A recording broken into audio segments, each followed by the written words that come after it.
Welcome to Sacred Texts Summarized, where we delve into the heart of spiritual writings and uncover the guidance they hold for our modern lives. Today, we immerse ourselves in the Dhammapada, a text cherished by Buddhists as one of the most direct expressions of the Buddha's teaching. Although its 423 verses are arranged into 26 chapters, our aim here is to seamlessly weave a narrative that captures its essential themes without rigidly dividing its wisdom into sections. To begin understanding the Dhammapada, imagine traveling back over 2 millennia to the fertile plains of northern India. In that era, spiritual seekers and thinkers roamed from city to city, delivering discourses in roadside groves and beneath ancient trees. The Buddha was among these revered teachers, yet his approach was distinct, emphasizing the transformative power of a calm, self-aware mind. Monks who followed him memorized his words meticulously, preserving them through oral recitation until they were finally written down in what is now known as the Pali Canon. Within that vast canon rests the Dhammapada, whose very title can be rendered as the path of the Dharma or the path of truth. From its opening lines, the Dhammapada establishes a core idea. Mind precedes all mental states. Mind is their chief. They are all mind-wrought. If, with an impure mind, a person speaks or acts, suffering follows them like the wheel that follows the ox's foot. But if, with a pure mind, a person speaks or acts, happiness follows them like a shadow that never departs. These verses strike at the very root of the Buddha's insight, pointing out that our internal world, the thoughts we nurture and the intentions we harbor, shapes how we experience life. Across the text, we are continually reminded that the mind can be our greatest ally or our most treacherous foe, depending on whether it is disciplined or left to wander in destructive patterns. What do we mean by discipline of mind? The Dhammapada paints a portrait of awareness, vigilance, and moral reflection, all woven into daily life. Rather than a notion of severe austerity, the discipline celebrated here is a form of watchfulness. It's the ability to notice impulses, anger, greed, arrogance, and then consciously redirect them towards something more constructive. Again and again, the verses proclaim that the seeds we sow in thought will inevitably flower in action. When we let negative states fester, we end up creating suffering for ourselves and those around us. Conversely, when we choose clarity, kindness, and generosity, we pave the way for enduring contentment. This emphasis on mental intention finds vivid illustration in a story often tied to the Dhammapada's commentaries, the legend of Angulimala. Angulimala was said to be a fearsome marauder, so named because he wore a gruesome garland of human fingers. Such was his infamy that entire villages lived in terror. The Buddha, however, remained unafraid. Meeting this violent bandit on a remote path, the Buddha stood calm and steady, radiating compassion. Angulimala tried to catch him, but somehow could never quite close the distance. In his exhaustion and confusion, he finally paused long enough to truly see the Buddha's presence, a presence unshaken by threat or anger. Something in Angulimala's mind broke open. He recognized the cruelty and futility of his deeds, and in that moment, embraced a path of non-violence. In the tradition, this transformation stands as proof that even the darkest mind can be illuminated by compassionate insight. Though Angulimala's story is told outside the Dhammapada's verses themselves, it perfectly captures the text's core message.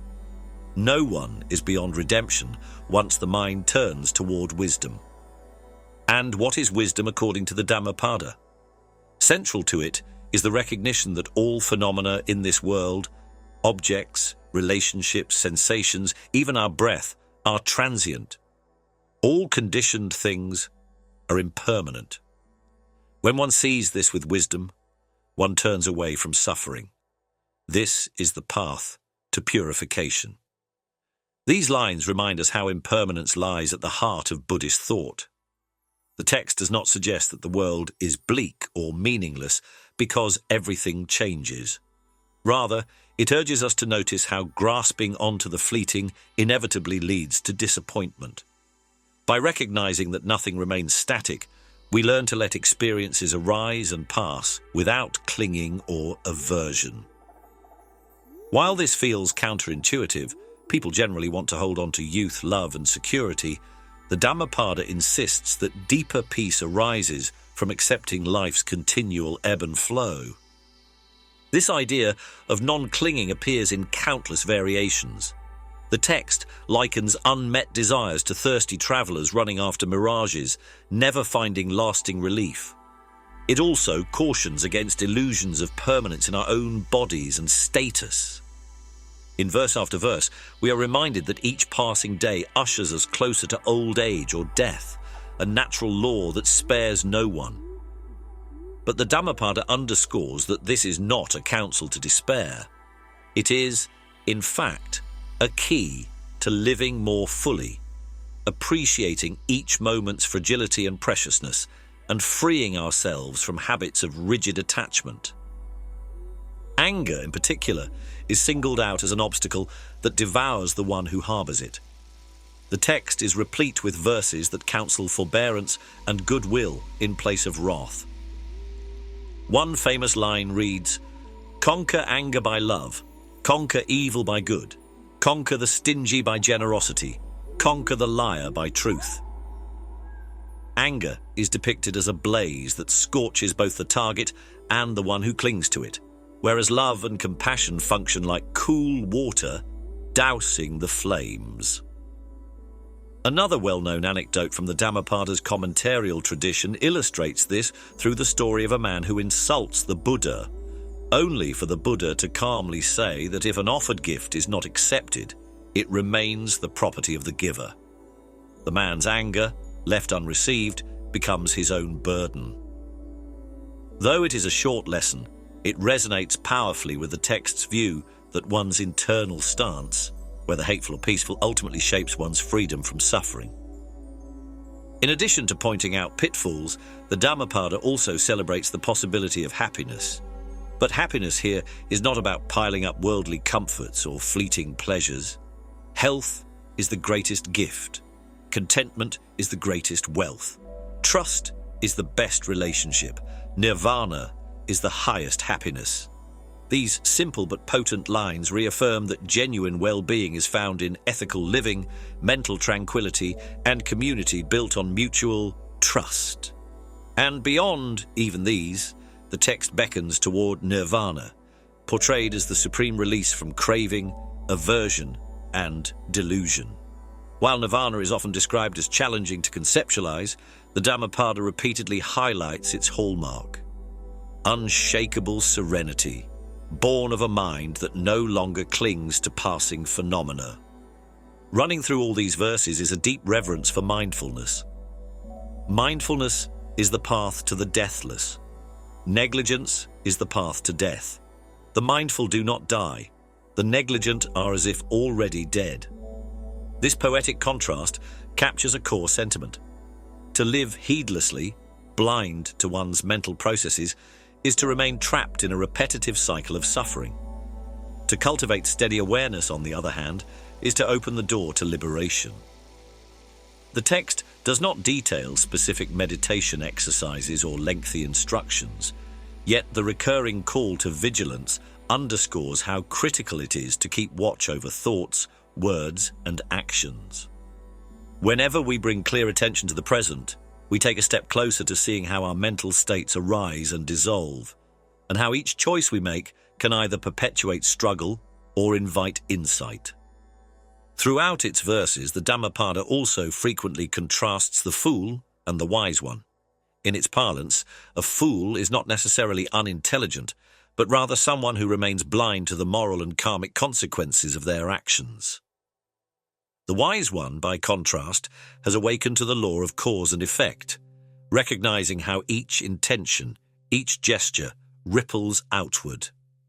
By weaving these reflections into short, memorable lines, the Dhammapada serves as a kind of spiritual mirror. Each time we read a verse about the fool's self-destruction, we might ask ourselves, Am I clinging to old resentments, illusions, or pettiness? Conversely, when we see descriptions of the wise one's calm, we might feel inspired to cultivate a bit more kindness or patience in our own daily challenges. Though the text itself is very concise, its oral commentaries, commonly referred to as the Dhammapada Atthakatha, flesh out many verses with illustrative stories. One such story, often told, involves two monks and a woman at a river crossing. The older monk carries the stranded woman across in order to help her, setting her down on the opposite bank. The younger monk later chastises him for making physical contact with a woman, which monks traditionally vow to avoid. The older monk replies that he himself left her by the riverbank, but the younger monk seems still to be carrying her in mind. This parable, while not present in the Dhammapada's verses, aligns closely with its teachings on the power of mental attitudes. Again and again, we see the principle that it is not mere rules or external appearances that define spiritual maturity. It is the depth of one's inner clarity and benevolence. Over time, as Buddhism spread across Asia, reaching Sri Lanka, Myanmar, Thailand, and beyond, the Dhammapada became a principal text recited by monks and studied by lay people. Many key lines entered popular idioms, reminding entire communities to watch over their minds, temper anger, and uphold honesty. When Western explorers and scholars encountered Buddhism in the 19th century, the Dhammapada was among the earliest texts translated into English and other European languages. Its elegant simplicity, devoid of heavy philosophical jargon, intrigued many readers seeking universal moral insight. In contemporary times, the Dhammapada continues to appear in world literature anthologies, quoted for its timeless guidance on human conduct and well-being. While the Dhammapada is intimately associated with Theravada Buddhism, its messages resonate across different schools of thought, including Mahayana and Vajrayana. Its verses do not delve into doctrinal complexities, nor do they criticize other Buddhist branches. Instead, they speak in universal tones about taming the restless mind, refraining from harmful acts, and nurturing compassion for all living beings. This openness helps explain why the Dhammapada has remained so widely beloved. For someone encountering the text for the first time, it may read almost like a compilation of moral proverbs, short lines reminding you to act with care and understand life's fragility. Yet, repeated engagement gradually reveals deeper layers. Beneath its pithy style lies a consistent worldview, one that treats moral choices, mental habits, and liberating insight as profoundly interlinked. A disciplined mind brings happiness, states one T, summing up a core promise. Over and over, the Dhammapada insists that mental discipline, rooted in kindness, understanding, and mindfulness, is both the journey and the reward. If one can cultivate these qualities, then life's inevitable storms and heartbreaks need not overwhelm the spirit. Throughout centuries, Buddhist practitioners have turned to these verses for daily inspiration, chanting them at dawn or dusk, reflecting upon them during their quiet meditations, and using them as moral anchors in everyday life. They remind us that we're not helpless spectators of our destiny. Our mind has immense power to shape our responses to the world. Anger can be transmuted into empathy. Grasping can be dissolved by acceptance. And in this quiet shift, the path to liberation, known variously as awakening or nirvana, can become attainable moment by moment. Perhaps the secret to the Dhammapada's enduring appeal is that despite being ancient, it addresses timeless questions that every person grapples with. How can I find lasting peace in a world that keeps changing? Why do I suffer when I crave that which I cannot have? Is it possible to let go of grudges and transform anger into compassion? The text offers no superficial fixes. Instead, it provides pointers toward a consistent inner practice. Paying attention to what is arising in the mind, recognizing how fleeting each experience is, and allowing a gentle spaciousness in which old patterns can dissolve. Then, as the verses suggest, a lighter, clearer way of being gradually takes hold. Time spent with the Dhammapada is often compared to meeting an old friend who speaks simply yet profoundly. Many of its verses may seem obvious at first glance. Indeed, who would argue against generosity, truthfulness, or patience? But living those truths sincerely in the face of everyday pressures is the real challenge. By returning to these lines periodically, one is reminded that the mind needs constant tending, like a garden that flourishes only when diligently cared for. Neglect it, and the weeds of anger and greed surge forth. Mind it carefully, and it yields blossoms of compassion and wisdom. In drawing these reflections to a close, we recall once again the line, "A disciplined mind brings happiness." If we step away with just that seed, we already hold the essence of the Dhammapada. It is a text that invites us to examine the process by which each thought can either liberate us or bind us more tightly to needless affliction. It is neither dogmatic nor overly intricate in doctrinal details. Rather, it is a luminous reminder that we humans carry within us the keys to our own freedom or continued unrest. Through stories of fierce bandits turned gentle, of monks free from anger, of individuals who realize that life's impermanence is not a threat, but a path to acceptance. The Dhammapada paints a collective portrait of transformation. That transformation rests in one simple yet powerful place. The mind that sees clearly, loves boundlessly, and remains grounded in the recognition that all things, including sorrow, shall pass away. Thank you for joining Sacred Texts Summarized in this exploration of the Dhammapada.